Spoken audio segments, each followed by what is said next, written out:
पक्नुहोस् सुन्नुहोस् पहिले कुरा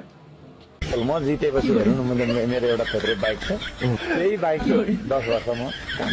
पर्सनल बाइक होइन हो पर्सनल कसरी हो त पर्सनल बाइक त मेरो बिग्रेर खानेपानीबाट चाहिँ हामीले किनेर छ नि 7 लाखको बाइक किनिदिएको कुरा गरेर हुन्छ मेरो भन्ने बित्तिकै त्यसरी गाडीमा हिँड्नुपर्छ भन्ने मलाई लाग्दैन त्यस्तो त्यो अवसरमा गाडीमा हिँडेको मेरो आदत नै सरकारी गाडी सरकार प्रमुखले नचढे त कसले चढ्छ त कर्मचारीले कि पत्रकारले तपाईँले चढ्ने हो मेयर हुने बित्तिकै एउटा नयाँ गाडी किन्ने चलन थियो मैले चाहिँ किनिनँ झन्डै त्यो गाडी पनि बेचौँ भनेको तर लिलामी गर्दा चाहिँ अब 65-70 लाख पर्ने गाडी रहेछ भरे फेरि तपाईँको के गाडी चढ्यो भनेर लेख्यो चढ्छु नि म किन चढ्दिनँ स्थानीय सरकार प्रमुख हो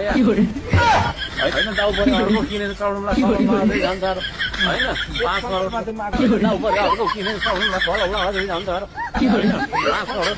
यो फेक पास्टरको भक्तहरू सुन्नुहोस् है सुन्नुभयो चित्त बुझ्यो है पहिले अहिलेमा कतिको फरक रहेछ त नि है यो हिपोक्रेट है यो पथेटिक पास्टरको कुरा अनि तपाईँहरूले पनि अब दिमाग आफ्नो खोल्नु पऱ्यो है कस्तोलाई गर्ने फलो गर्ने कसको कुरा सुन्ने नसुन्ने त्यो चाहिँ दिमाग खोलेर आँखा बन्द गरेर अनि त्यो ध्यान दिएर सुन्नुपर्ने हुन्छ है।